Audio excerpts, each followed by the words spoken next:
자기소개 간단하게 해주시면 좋을 것 같아요. 저는 이제 캐나다 토론토에 살고 있고 한 35년 살았어요. 무역업을 해요, 무역. 그래서 이제 한국에는 1년에 한 2번 정도 몇 개월씩 있어요. 코로나 때문에 자전거에 입문한 그런 케이스. 탁구도 치고 뭐 골프 치고 그러는데 자전거를 타다 보니까 이게 더 좋은 것 같아. 자전거는 내가 간 만큼 돌아올 수 있기 때문에 돌아와야잖아, 어떻게 되지. 맞아요. 근데 걷는 거는 가다가 중단하게 돼 있어. 자전거도 혼자 타보니까 많이 못 가. 제주도 작년에 72km를 혼자 탔는데 진짜 지겹더라. 둘이 가면 100km도 쉽게 탈 수 있을 것 같아. 그럼 주로 누구랑 타세요? 그러니까 캐나다는 우리 동호회가 있어요. 한 20명 정도 타는데 보통 한 10몇 명씩은 타지. 매주 한 번씩. 그 동호회에는 한국인이 있어요? 나이 드신 분도 많고, 나도 나이가 많은 편인데, 지금 이제 만으로 70 하나인데, 뒤늦게 자전거를 시작한 거지. 근데 뭐 사람들이 다 위험하다고 그러는데, 나이 들어서 더 타야 되는 것 같아, 자전거. 이 하체 운동이 좋잖아. 내가 볼 때는 이 심장도 상당히 좋아지는 것 같은 기분이 들어. 무릎 관절이 있는 사람은 자전거 타면 괜찮거든. 걷는 게 더 관절에 무리가 많지. 많은 사람들이 그걸 잘 모르는 것 같아. 그러면 몇 세 때 정확하게 로드 자전거 입문하신 거예요?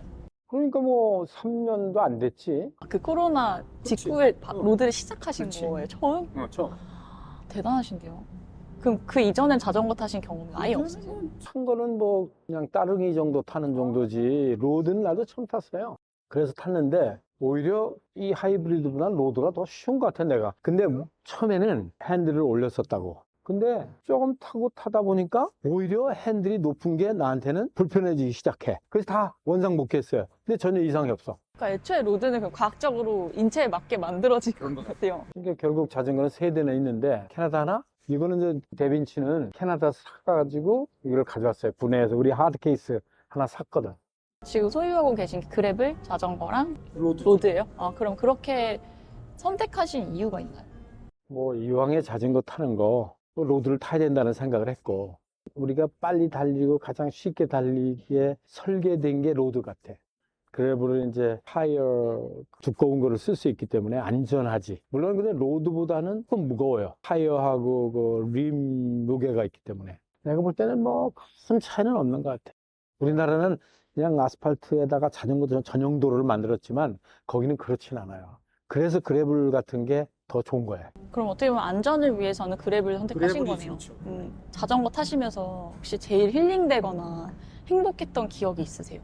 타다가 그냥 내가 좀 힘들면 카페에 가서 자전거 세워놓고 차 한잔 마시면서 바다 쳐다보면서. 근데 우리가 걷는 경치를 보는 거하고 자전거를 타고 가면서 보는 경치가 big different. 이 보는 관점이 많이 틀려요. 자전거를 타면 저 멀리 그냥 보잖아. 그래서 그 자연을 즐기는 데는 자전거만큼 좋은 게 없다고 생각을 해요. 빨리 달리면서 보는 게 걷는 거와는 디프런트라고 말씀을 해주시는 것 같습니다. 근데 캐나다에서도 그 스마트 로라를 하나 샀는데 역시 그건 아닌 것 같아. 근데 잘못 샀다 싶어. 나가서 타는 게 제 맛이라는 말씀이시죠? 그렇지. 이제 이 정도로 얘기하면 될 것 같고 나가서 자전거를 한번 소개해 주시겠어요?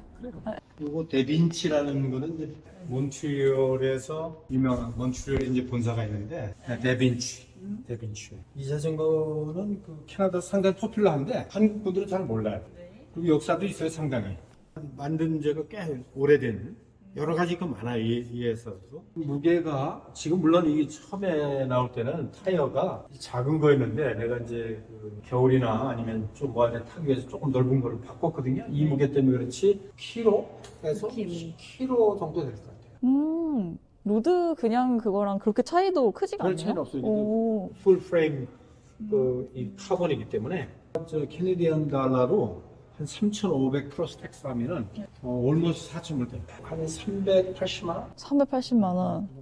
그럼 이거를 지금 하나의 그 완성본으로 딱 사신 거죠? 커스터마이징 한 게 아니고? 네. 이거 그대로 브랜드 그대로. 브랜드 그대로 하고 2년 전쯤에 구매하신 2년 제품 그런 거가 되겠고, 그러면 데빈치라는 브랜드를 선택하신 이유가 있어요? 캐나다는 오리지널 브랜드는 꽤 있는데 6개 정도 있을 거예요. 그 중에서도 데빈치가 제일 브랜드 밸류가 있어요. 아, 제일 유명한. 네. 그래서 구매를 하셨다고 하시는 것 같습니다. 이 자전거의 컨셉에 대해서 얘기해 주실 수 있으세요? 이렇게 소프트한 컬러로 만들어서 난해하지도 않고 컬러가 이렇게 화려하진 않아요. 앞에 막 이렇게 톤이 붉은색 톤이 좀 있고. 아, 이렇게 포인트로. 그 외에는 뭐 특별한 건 없는데 이 포인트가 되게 예쁘네요, 저는. 불통 이건 이것도 캐나디안. 이거 캐나다에서 좋은 것 같아. 이지하고 네. 이건 락 이게 쉽고 그래. 이것도 따로 이 이거 브랜드는 따로 아니죠. 샀지. 이 브랜드는 아닌 네, 거고. 이거는 상당히 MTB처럼 네. 미끄럼이 거의 없잖아요 타이어가. 오, 진짜 그러네요. 네, 이게 꼭 꺼끌꺼끌한 게. 완전 MTB처럼 탈 수 있기 때문에 안전성이 있고 그렇다고 해서 이게 뭐 안 나가는 것도 아니고 그 MTB 너무 타이어가 크기 때문에 훨씬 힘든 것 같아요. 안전성에 있어서는 이 그렇죠. 타이어가 좋다라고 말씀해 주시는 것 같아요. 근데 로드도 있어야 되고 이것도 있어야 된다는 생각은 해요. 기후나 이런 거에 따라서 이게 좋고 로드는 언덕 올라갈 때도 이거보다는 훨씬 쉬워요. 확실히 다 장점과 단점이 명확하게 있는 것 같아요. 자전거는 한 단어로 어떻게 표현할 수 있을까요? 의미적으로. 나의 하나의 동반자 비슷한 거지. 왜냐면 우리가 혼자 걷는 것보다 이 자체가 나하고 함께 해준다는 그런 내가 혼자 타더라도 그런 게 있어요. 마지막으로 하시고 싶은 말씀 있으신가요? 잘 타는 게 뭐 다른 이유가 없어. 안전하게 타는 거. 순발력을 키워야 돼. 그거는 탁구가 제일 좋은 것 같아. 진짜 순간적인 순발력. 0.03초 만에 우리 탁구는 내가 결정을 해야 돼. 이것도 달리면서 순간적인 결정을 해야 돼. 그럼 탁구랑 자전거를 병행하면 제일 좋겠네요. 제일 좋다.